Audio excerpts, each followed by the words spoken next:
आप सबको जय मसीह की। वचन में जाएंगे और आज बहुत खास चीज मैं आपको बताने जा रहा हूँ और हम सबके जीवनों में बहुत खास है वो चीज।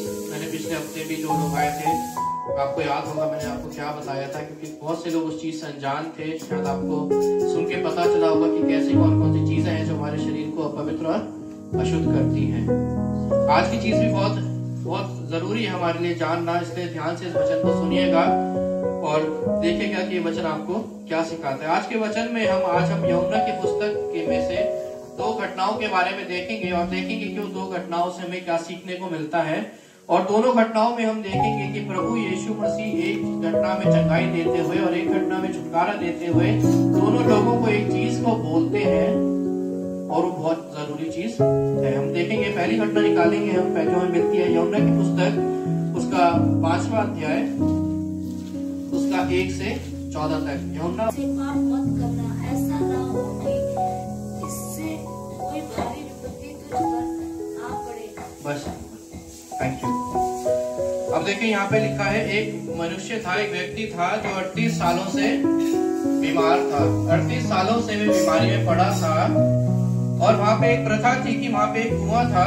जब फरिश्ते आके उस कुएं को हिलाया करते थे, जो उस कुएं में पहले जाता था वो चंगा हो जाता था। वचन कहता है, बाइबल में लिखा है कि वो 38 साल से बीमार था और वो सिर्फ इसका इंतजार करता रहता था कि कोई एक व्यक्ति उसके पास ऐसा आ जाए जो उसको उठा के उस कुएं तक ले जा ले, ताकि जब पानी को हिलाया जाए तो उस पानी में चला जाए और उसको चंगाई मिल जाए। वो सिर्फ और सिर्फ इसी इंतजार में लगा रहता था, कोई एक तो उसके पास आ जाए कि जब कुआं हिलाया जाए, पानी हिलाया जाए, वो उसको उसमें पानी में जाके डाल दे और वो चंगाई को पा ले। वचन कहता है वो 38 साल से बीमार था। जब मैं इस वचन को पढ़ रहा था तो मैंने सोचा कि जब वो 38 साल से बीमार था, हो सकता है उस 38 साल से पहले जब उसको बीमारी नहीं आई थी, हो सकता है उसका एक अच्छा परिवार भी रहा हो सकता है उसके बहुत सारे दोस्त भी रहे हो, मगर आज वचन में क्या देखते हैं, वो वहाँ पे अकेला बीमार 38 साल से पड़ा हुआ है और वो अकेला है। वो सारा परिवार जो उसका परिवार हुआ करता था, जो उसके दोस्त हुआ करते थे, शायद उन सब ने उसको ये मान के छोड़ दिया कि इसकी बीमारी जो है इसके पाप का नतीजा है, उसके पाप का फल इसको मिल रहा है, इसलिए इसको अकेला छोड़ना ही सही है। हालेलुया। 38 साल से वो वहाँ पे बीमार पड़ा हुआ था। वो सिर्फ इंतजार कर रहा था कि मेरे परिवार वाले जो मुझसे बोलते थे, कि मेरे पिता मुझसे बोलता था कि मेरे बेटे मैं तुझसे प्यार करता हूँ, मेरी माता मुझसे बोलती थी मेरे बेटे मैं तुझसे प्यार करता हूँ, मेरे दोस्त लोग मुझे बोला करते थे कि हमारी दोस्ती तो ऐसी है, हम एक दूसरे को जान भी दे देंगे। मगर आज के समय पे वचन कहता है कि वो आज उस कुएं पे जाने के लिए उसके पास एक भी इंसान नहीं था जो उसको उस कुएं तक ले जा ले। उसके सारे लोगों ने, उसके परिवार वालों ने, उसके दोस्त ने, सब ने उसको छोड़ दिया और वो वहां पे अकेला पड़ा हुआ है। सिर्फ और सिर्फ वो एक व्यक्ति का इंतजार कर रहा है कि कोई एक व्यक्ति तो आ जाए जो मुझे अपना कहता था, कोई एक व्यक्ति तो आ जाए जो मुझे इस पानी में, इस कुएं में ले जा ले जब ये कुआं हिलाया जाए। और जब वो बेचारा अकेला 38 साल से बीमार वहां पड़ा हुआ, तो उसके जीवन में एक दिन ऐसा आता है कि वहां से यीशु मसीह जाते हैं। जहाँ पे वो 38 साल का रोगी पड़ा हुआ है, वहां से यीशु मसीह आते हैं और यीशु मसीह उससे पूछते हैं, क्या तू चंगा होना चाहता है? 38 साल से कोई व्यक्ति वहां पे पड़ा है, यीशु मसीह आते हैं, उससे पूछते हैं कि क्या तू चंगा होना चाहता है? हो सकता है कि उस व्यक्ति ने प्रभु यीशु मसीह को बोला भी होगा कि प्रभु यीशु मसीह मैं अपने परिवार वालों का इंतजार करता हूँ, शायद कोई परिवार वाला मेरा आ जाए, शायद मेरा वो दोस्त आ जाए जो मुझे बोलते थे। हर एक व्यक्ति मुझे बोलता था कि हमारी दोस्ती इतनी गहरी है, परिवार वाले बोलते थे कि हम तुझे कभी नहीं छोड़ेंगे, हम तुझसे बहुत प्यार करते हैं। शायद उसने प्रभु यीशु मसीह को बोला होगा कि कोई एक व्यक्ति का मैं इंतजार कर रहा हूँ, कोई एक तो अपना आ जाए जो मुझे इस कुएं तक जाके छोड़ दे जब पानी को पिलाया जाए। मगर कोई एक भी 38 साल से उसके पास नहीं आता। हर एक व्यक्ति जो शायद उसको बोलता होगा कि तू मेरा दोस्त है, मेरा परिवार वाला है, वो सब उसको छोड़ के चले गए थे, ये सोचकर शायद कि उसको की बीमारी का, उसको पाप का उसको नतीजा मिल रहा है। ये जो उसकी बीमारी है ये इसके पाप की वजह से है। मगर यीशु मसीह आते हैं, बोलते हैं क्या तू चंगा होना चाहता है? और वचन में लिखा है कि प्रभु यीशु मसीह उसको चंगा कर देते हैं। वो व्यक्ति जो 38 साल से किसी एक व्यक्ति का इंतजार कर रहा था कि कोई उसका दोस्त, उसका परिवार वाला आ जाए जो उसको कुएं तक ले जा ले, मगर प्रभु यीशु मसीह आते हैं और उसको चंगा कर देते हैं। वचन हमें बताता है कि आज हमारी नजरें हमारे परिवार वालों पे, हमारे दोस्तों पे लगी है, मगर प्रभु यीशु मसीह पे जब अपनी नजरें लगाएंगे तो हमारे जीवन में आश्चर्य कर्म करेगा। वचन हमें बताता है कि हमारे प्रिय सब हमें छोड़ देंगे, परिवार वाले, दोस्त हमें सब छोड़ देंगे, मगर प्रभु यीशु हमें कभी नहीं छोड़ेगा। हालेलुया। 38 साल से इंतजार कर रहा था, मगर कोई एक भी व्यक्ति उसके जीवन में ऐसा नहीं था जो उसको वहां कुएं तक ले जा ले। यीशु मसीह आते हैं, पूछते हैं क्या तू चंगा होना चाहता है? वो बोलता है कि कोई भी ऐसा व्यक्ति नहीं है जो मुझे वहां तक ले जा ले ताकि मैं चंगाई पा लूं। वचन में आगे देखते हैं प्रभु यीशु मसीह के द्वारा उसको चंगाई मिलती है, और जब प्रभु यीशु मसीह के द्वारा उसको चंगाई मिलती है और जब वो चला जाता है वहां से, उसके बाद वचन में लिखा है वो प्रभु यीशु मसीह को एक दिन मंदिर में मिलता है। तो प्रभु यीशु मसीह देखिए उसको क्या बोलते हैं। मैं एक वचन को पढ़ रहा हूँ, ध्यान से सुनिएगा। इन बातों के बाद वह यीशु को मंदिर में मिला। यीशु ने उससे कहा, देख तू चंगा हो गया है, फिर से पाप मत करना, ऐसा ना हो कि इससे कोई भारी विपत्ति तुझ पे आ पड़े। हालेलुया। वो चंगाई पा लेता है। 38 साल से जो रोगी था वो चंगाई को पा लेता है। उसके बाद वो प्रभु यीशु मसीह को एक मंदिर में मिलता है। प्रभु यीशु मसीह उसको बोलते हैं कि हे मेरे बेटे, हे मेरे पुत्र, हे मेरे दोस्त, जब तू बीमार था, जब तेरे कोई सहारा नहीं था, तब मैं तेरे पास आया, मैंने तुझको चंगाई दी। मेरे बेटे बस तू इतना करना कि वो पाप जो तेरे करता था, वो गुनाह जो तू करता था पहले, जिस वजह से तेरे ऊपर ये बीमारी आई है, इस पाप को, इन गुनाहों को अब दोबारा मत करना। और दोबारा क्यों मत करना? क्योंकि कहीं ऐसा ना हो कि इससे बड़ी विपत्ति तुझ पे आ पड़े। प्रभु यीशु मसीह बोलते हैं अब दोबारा वो पाप, वो गलतियां जो तू पहले करता था, जिस वजह से तेरे जीवन में बीमारी आई है, अब तू उन पापों को, उन गलतियों को दोबारा मत दोहराना। कहीं ऐसा ना हो कि जो तू अभी झेल रहा है, जो परेशानी तेरे जीवन में अभी है, कहीं इससे भी भारी विपत्ति तुझ पे ना पड़े। एक व्यक्ति 38 साल से बीमार है, इससे बड़ी विपत्ति उसके लिए क्या होगी कि एक व्यक्ति 38 साल से बीमार था। प्रभु यीशु मसीह उसको बोलते हैं कि अब दोबारा तुम कामों को मत करना, वरना इससे भी भारी विपत्ति तुझ पे आ पड़ेगी। 38 साल से बेचारा बीमार था, कोई सहारा नहीं था, पड़ा रहता था, उसको पूछने वाला कोई नहीं था, सहारा देने वाला कोई नहीं था। उसको प्रभु यीशु मसीह बोलते हैं कि दोबारा उन पापों को मत करना जिस वजह से तू यहाँ तेरी ये स्थिति हुई है। 38 साल से बीमार था, वो भी सोच रहा होगा कि इससे ज्यादा मेरे साथ क्या होगा कि 38 साल से तो मैं पहले ही बीमार था।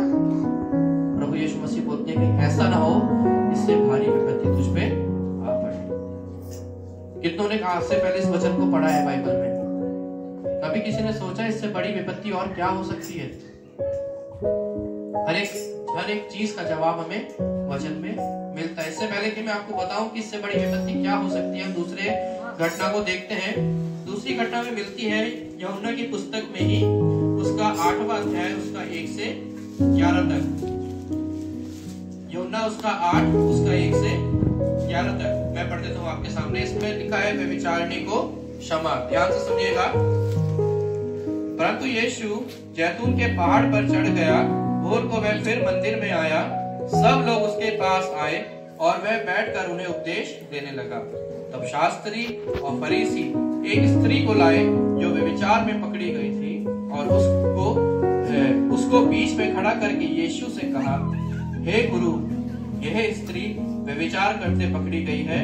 व्यवस्था में मूसा ने हमें आज्ञा दी है कि ऐसी स्त्रियों पर पथराव करे, अतः तू इस स्त्री के विषय में क्या कहता है? उन्होंने उससे कहा, परखने के लिए यह बात कही ताकि उस पर दोष लगाने के लिए कोई बात पाए। परंतु यीशु झुककर उंगली से भूमि पर लिखने लगा।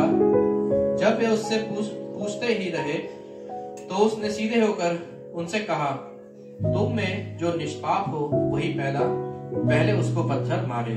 और फिर झुककर भूमि पर उंगली से लिखने लगा। परंतु वे यह सुनकर बड़ों से लेकर छोटों तक एक एक करके निकल गए, और यीशु अकेला रह गया और स्त्री वहीं बीच में खड़ी रह गई। यीशु ने सीधे होकर उससे कहा, हे नारी, वे कहाँ गए? क्या किसी ने तुझ पर दंड की आज्ञा ना दी? उसने कहा, हे प्रभु, किसी ने नहीं। यीशु ने कहा, मैं भी तुझ पर दंड की आज्ञा नहीं देता हूँ, जा फिर पाप मत करना। हालेलुया। अब यहाँ पे देखते हैं एक स्त्री जो व्यभिचार में पकड़ी गई थी, उसको लोग लेके, फरीसी लोग उसको लेके क्या करते हैं, शास्त्री और फरीसी लोग उसके लेके, जो व्यभिचार में पकड़ी गई थी उस स्त्री को लेके यीशु मसीह के पास आते हैं और यीशु मसीह के पास आके ये बोलते हैं कि हे गुरु, व्यवस्था की पुस्तक में ये लिखा गया है कि जो भी स्त्री या पुरुष व्यभिचार में पकड़ा जाए उसको पत्थर मार के वहीं पे मार देना चाहिए। और ये अपनी मर्जी से नहीं बोल रहे थे। अगर हम पढ़ेंगे, लय व्यवस्था में पढ़ेंगे तो सच में ये बात लिखी गई है पुराने नियम में कि अगर कोई भी व्यभिचार करते हुए पकड़ा जाए तो उसको उसी समय पत्थर मार के मार देना चाहिए। और वो ही फरीसी लोग, शास्त्री फरीसी लोग उस स्त्री को लेके प्रभु यीशु मसीह के पास आते हैं। वचन कहता है वो उसको परखने के लिए प्रभु यीशु मसीह से ये बात पूछते हैं कि मूसा ने व्यवस्था की पुस्तक में ये लिखा है कि ऐसे लोगों को जो व्यभिचार में पकड़े जाते हैं उनको पत्थर मार के उसी समय मार देना चाहिए। और वही करने के लिए पत्थर लेके, वो वचन कहते हैं पत्थर से मारने के लिए ही उस स्त्री को वहां पे लाए थे। और प्रभु यीशु मसीह से पूछते हैं, हे गुरु, तू इस बारे में क्या कहता है? क्योंकि मूसा ने व्यवस्था की पुस्तक में लिखा है कि ऐसे लोगों को पत्थर से मार देना चाहिए।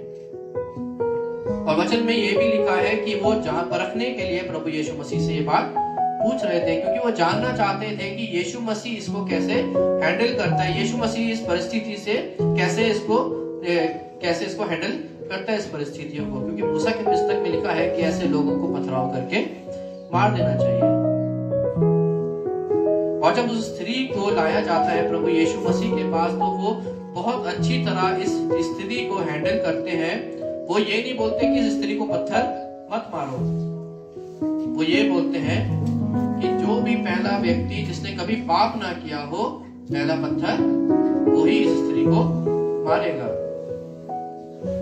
वो चाहते तो ये बोल सकते थे कि कोई बात नहीं, मैं इसको क्षमा दे रहा हूं, उसको कोई पत्थर नहीं मारेगा। क्योंकि जो शास्त्री और फरीसी में उसमें लिखा है कि अपने आप को धर्मी ठहराने के लिए प्रभु यीशु मसीह के पास ये पूछने के लिए आए थे कि मूसा की पुस्तक में ये लिखा है कि ऐसे लोगों को पत्थर से मार देना चाहिए।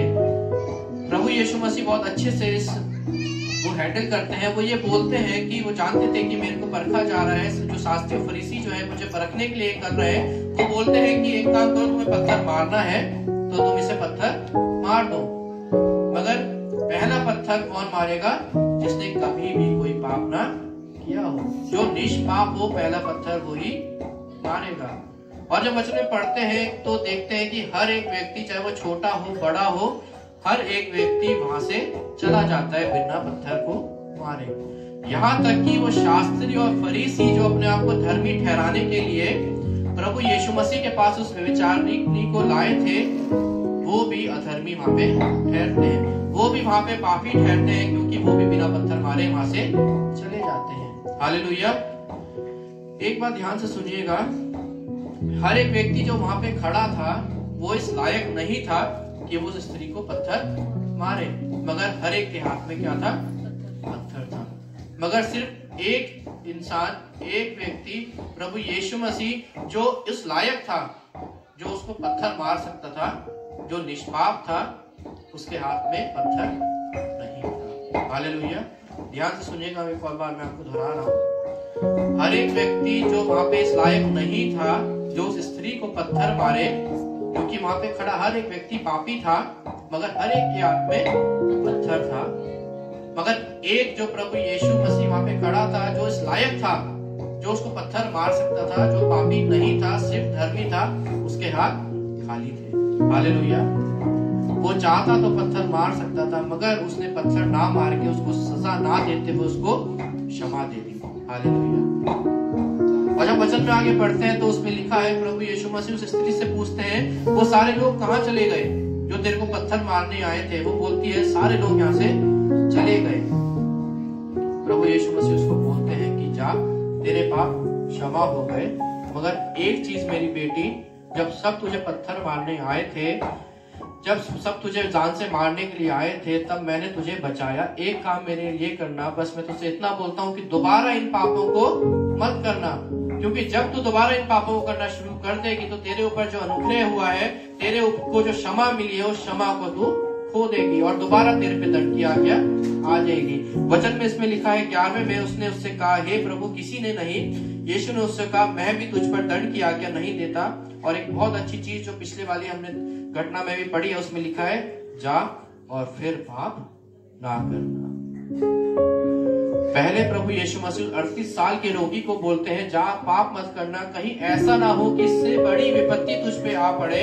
अब वो व्यभिचारिणी को बोलते हैं कि जा दोबारा व्यभिचार मत करना, जा वो पाप मत करना जिस वजह से तेरे ऊपर ये पथराव की आज्ञा हुई है, कहीं ऐसा ना हो इससे बड़ी विपत्ति तुझ पे। अब हम देखेंगे कि वो बड़ी विपत्ति क्या है। उस बड़ी विपत्ति को जानने के लिए हम मत्ती की पुस्तक निकालेंगे। मत्ती उसका 12 उसका 43 से 45 तक। मत्ती उसका 12 उसका 43 से 45 तक मैं पढ़ देता हूं आपके सामने, ध्यान से सुनिएगा। मत्ती उसका 12 उसका 43 से 45। जब अशुद्ध आत्मा मनुष्य से निकल जाती है तो सूखी जगहों पे विश्राम ढूंढती फिरती है और नहीं पाती। तब कहती है, मैं अपने उसी घर में जहां से निकली थी लौट जाऊंगी, और लौट कर उसे सूना, झाड़ा, बुहारा और सजा सजाया पाती है।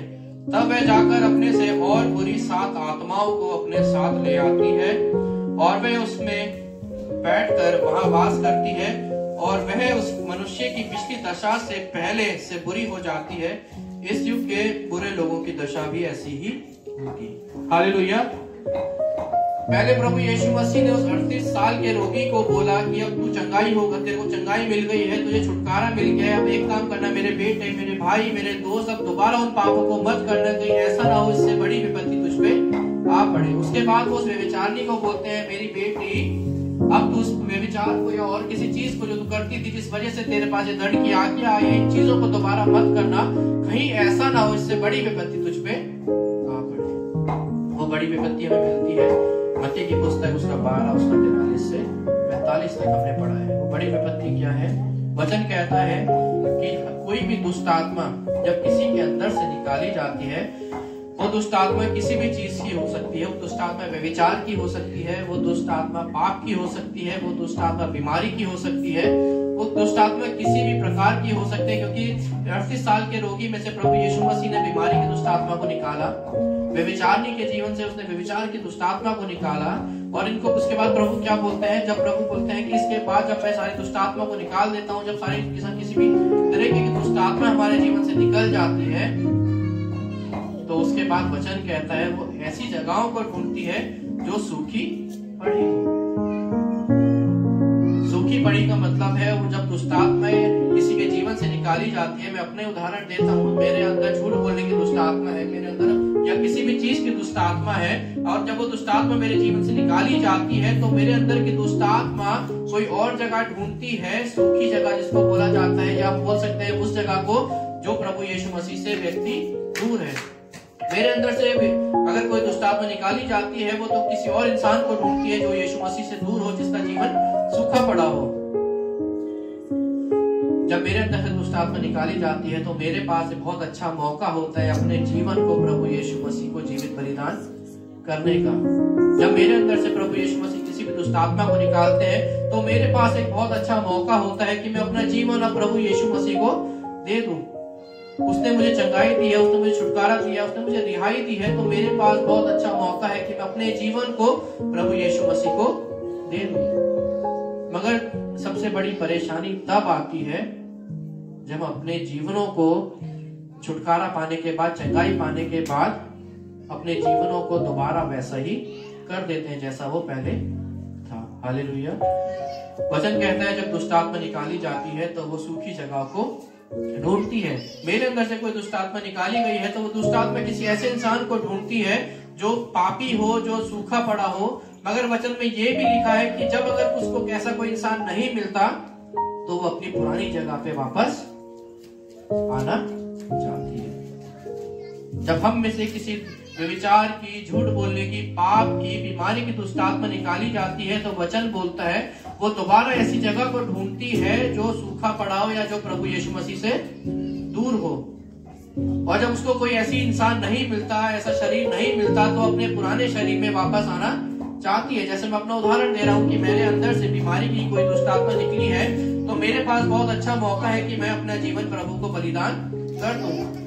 और जब मैं ऐसा कर दूंगा तो मेरा जीवन छुटकारा, मैं अपने बीमारी छुटकारा पाऊंगा, तसल्ली पाऊंगा, शांति पाऊंगा, हर एक चीज मुझे मिलेगी। मगर परेशानी तब आती है जब मैं अपने दोबारा उन पापों को वापस चला जाऊं। उसके बाद वचन कहता है कि वो दुष्ट आत्मा मेरे अंदर दोबारा आने की कोशिश करती है। और सबसे बड़ी परेशानी है कि इस बार वो अकेली नहीं आती, वो अपने साथ 7 और बड़ी दुष्ट आत्माओं को लेके आती है। हालेलुया। ध्यान से सुनिएगा इसको, गंभीरता को समझिएगा इस वचन की। मेरे अंदर से बीमारी थी, मैं अपना उदाहरण दे रहा हूँ, मैं बीमार था, मेरे अंदर से उस बीमारी की दुष्ट आत्मा को प्रभु यीशु मसीह ने निकाल दिया। और जिस कारणों के वजह से मेरे ऊपर बीमारी आई थी, मैंने उन सबको करना छोड़ दिया। जिस पाप के वजह से मेरे ऊपर बीमारी आई थी, मैंने उन सबको करना छोड़ दिया। उसके बाद जब वो दुष्ट आत्मा निकली, उसको कोई शरीर नहीं मिला, कोई ऐसा नहीं मिला जो सूखा पड़ा हो, तो मेरे पास दोबारा आने की कोशिश करेगी। मगर मैंने अपना जीवन बदल दिया है, चंगाई पाके, तो मेरे अंदर दोबारा नहीं आ सकती। मगर अगर मैं अपने दोबारा उन्हीं पापों में पड़ गया जिस वजह से मैं बीमार हुआ था, जिस वजह से मेरे को बीमारी की दुष्ट आत्मा में पकड़ा था, मैं चंगाई पाके दोबारा उन पापों में पड़ गया, तो वचन कहता है कि वो दुष्ट आत्मा दोबारा मेरे जीवन में आएगी। और जब मुझे देखेगी कि मैं तो उन पापों में दोबारा पड़ा हूँ, मैं फिर से सूखा हो गया हूँ, फिर से बेकार हो गया हूँ, और इस बार वो अपने साथ 7 और बड़ी दुष्ट आत्माओं को लेके आएगी।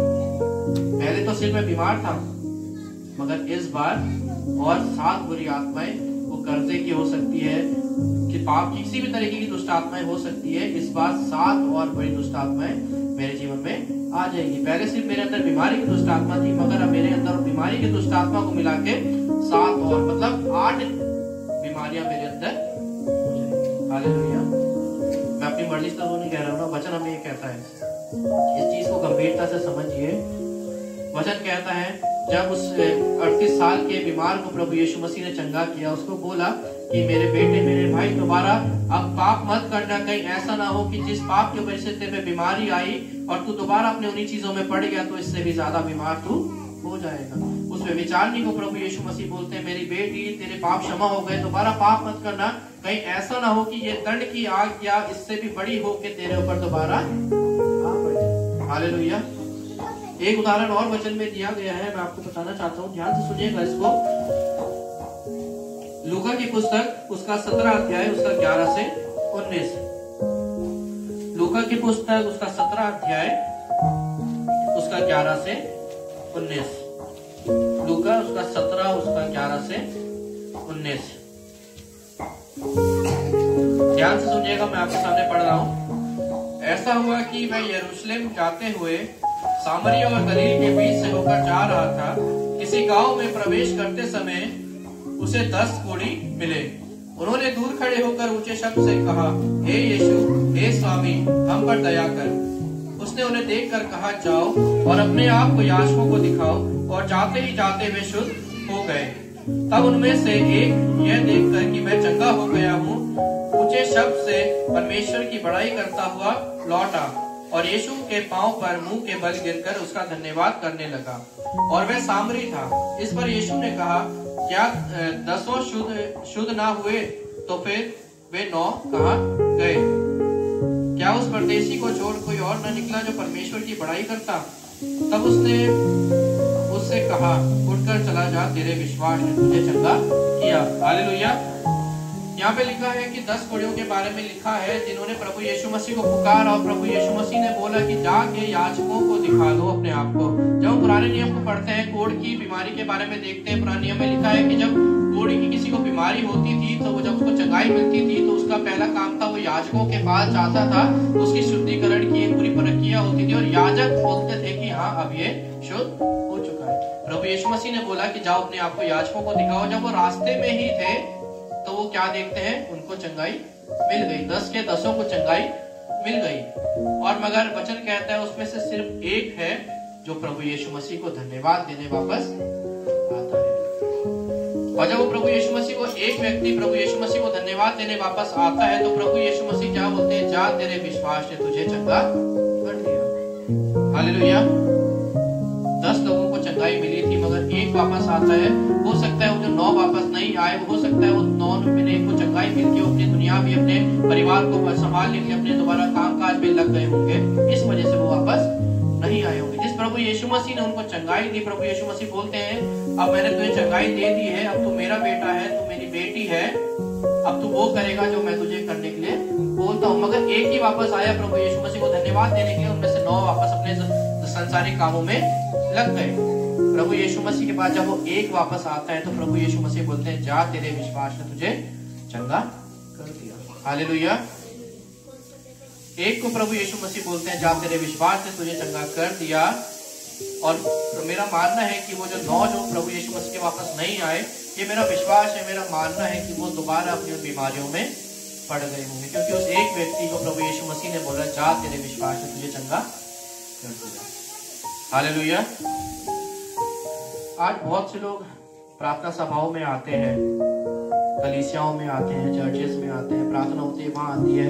हर एक व्यक्ति अपने दुखों को लेके आता है, अपने पापों को लेके आता है, अपने कर्जों को लेके आता है, अपनी तकलीफों को, अपनी बीमारी को लेके प्रभु यीशु मसीह की उपस्थिति में आता है, ये विश्वास करके कि प्रभु यीशु मसीह उनको हर एक बीमारी से, हर एक कर्जे से, हर एक परेशानी से चंगा करेंगे या छुटकारा देंगे। और प्रभु यीशु मसीह हमारा इतना अच्छा है कि उन सब चीजों से मैं यहाँ चंगाई छुटकारा देता भी है।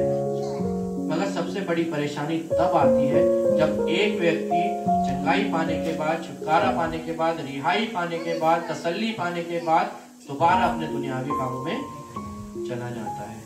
हालेलुया।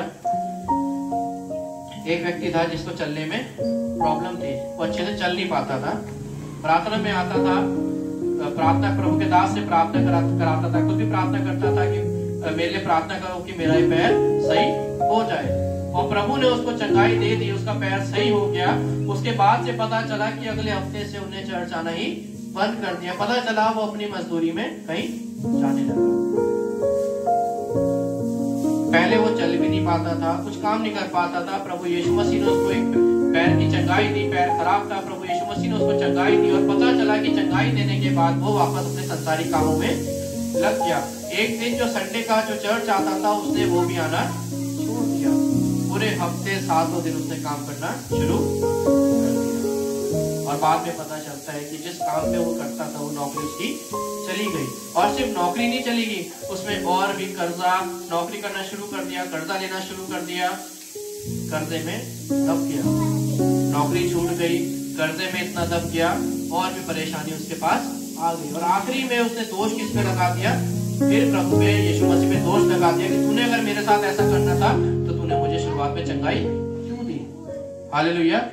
वचन हमें कहता है जब आपको चंगाई मिल जाती है, वचन में 38 साल के रोगी को प्रभु यीशु मसीह ने बोला कि मेरे बेटे दोबारा पाप मत करना। उस व्यभिचारिणी को बोला कि जिस वजह से तेरे पे दंड की आज्ञा हुई थी, अब दोबारा तू ये मत करना। मैंने तुझे चंगाई दी, मैंने तुझे छुटकारा दिया, मैंने तुझे रिहाई दी, अब तू मेरा है, अब तू जो मैं तब से तू वो करेगा।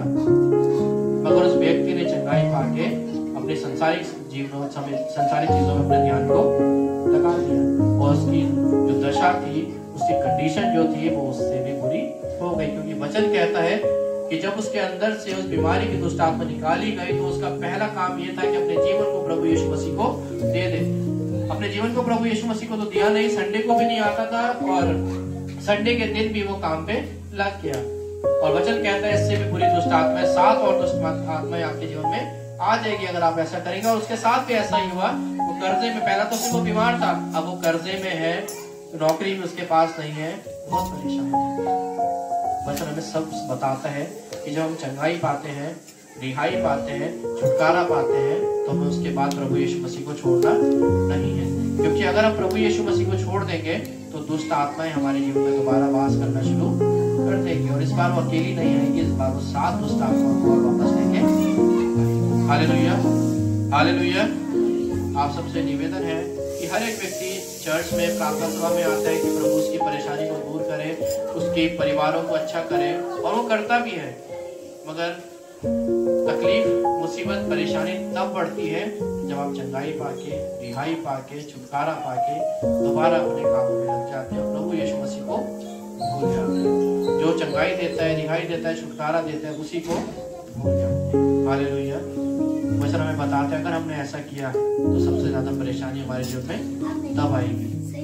हालेलुया। कितनों को वचन समझ आया? आप सबको इस वचन के द्वारा आशीष मिले।